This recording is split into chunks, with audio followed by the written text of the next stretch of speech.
Assalamualaikum warahmatullahi wabarakatuh. Berjumpa lagi anak-anakku dalam mata pelajaran bahasa Indonesia. Ya, pada kesempatan kali ini kita akan membahas tentang bagaimana menulis teks deskripsi. Ya, anak-anakku kelas 7, untuk bisa membuat teks deskripsi, menulis teks deskripsi, paling tidak ada beberapa langkah yang harus kita lakukan ya agar nanti kita bisa membuat sebuah teks deskripsi. Nah, langkah-langkahnya apa saja anak-anakku? Silakan disimak penjelasan berikut. Ya. Langkah-langkah menyusun teks deskripsi. Itu untuk yang pertama adalah ya, tentukan dulu objek yang akan dideskripsikan dan buatlah judulnya. Ya. Judul teks deskripsi itu berisi objek yang akan dideskripsikan dengan tanggapan personal penulis. Ya, dengan tanggapan personal penulis. Nah, anak-anak untuk bisa lebih paham tentang judul sebuah teks deskripsi bisa dilihat pada contoh berikut.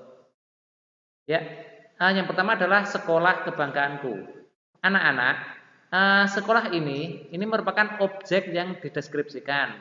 Sementara kata kebanggaanku ini adalah tanggapan personal dari penulis. Jadi penulis itu merasa bangga dengan sekolahnya. Terus untuk yang kedua adalah sekolah baruku. Ini juga contoh judul teks deskripsi. Sedangkan yang ketiga adalah keelokan Gunung Semeru. Ya, ini Gunung Semeru anak-anak di gambar ini. Jadi Gunung Semeru ini adalah objek yang dideskripsikan, sementara kata keelokan ini adalah tanggapan personal dari penulis yang merasa kagum dengan Gunung Semeru tersebut. Ya, itu untuk langkah yang pertama.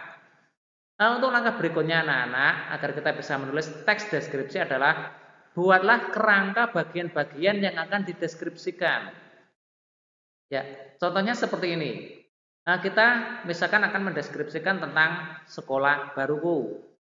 Nah, dari sekolah baruku itu ada beberapa bagian yang bisa diceritakan dalam teks deskripsi.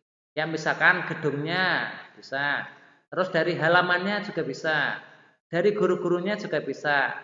Nah, dari teman juga bisa, yang bisa diceritakan maksudnya.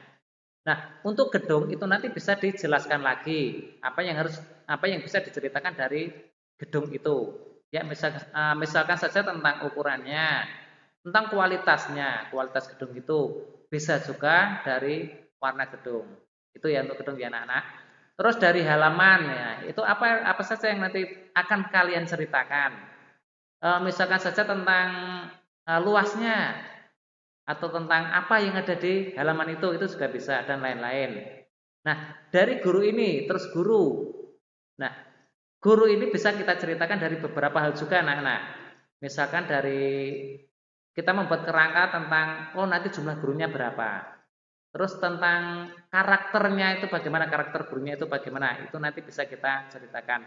Dan dari segi temannya nanti juga bisa kalian ceritakan menjadi beberapa bagian. Begitu ya anak-anak ya. Ya, baik, itu adalah kerangka. Jadi yang kedua itu kita adalah membuat kerangka. Nah, selanjutnya anak-anak, untuk langkah ketiga, setelah membuat kerangka tulisan tersebut, kita mencari data. Nah, data ketika kita sudah membuat kerangka tadi, misalkan kita nanti akan menceritakan tentang gedungnya. Gedung dari ukurannya, dari kualitasnya tadi ya. Nah, selanjutnya kita mencari data. Dilihat ke sekolah.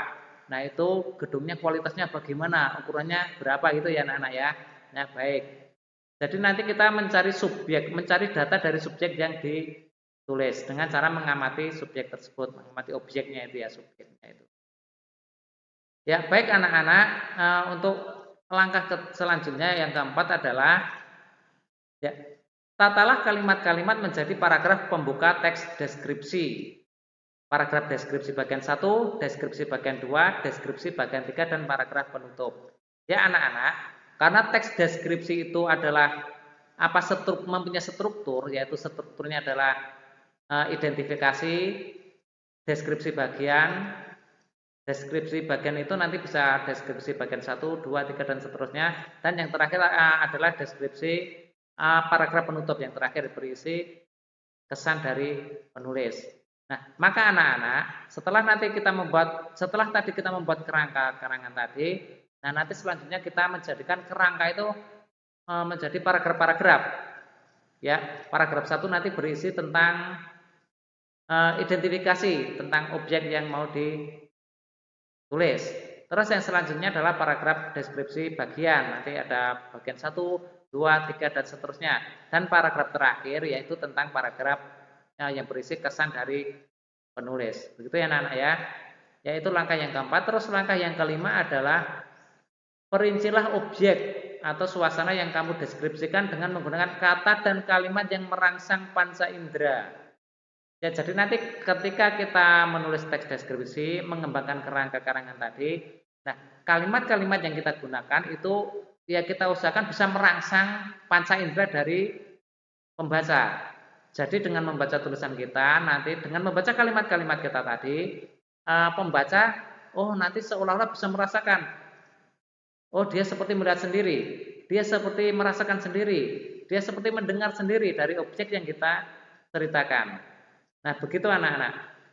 Jadi langkah-langkah itulah nanti yang harus kita perhatikan, kita lakukan ketika kita akan membuat sebuah teks deskripsi.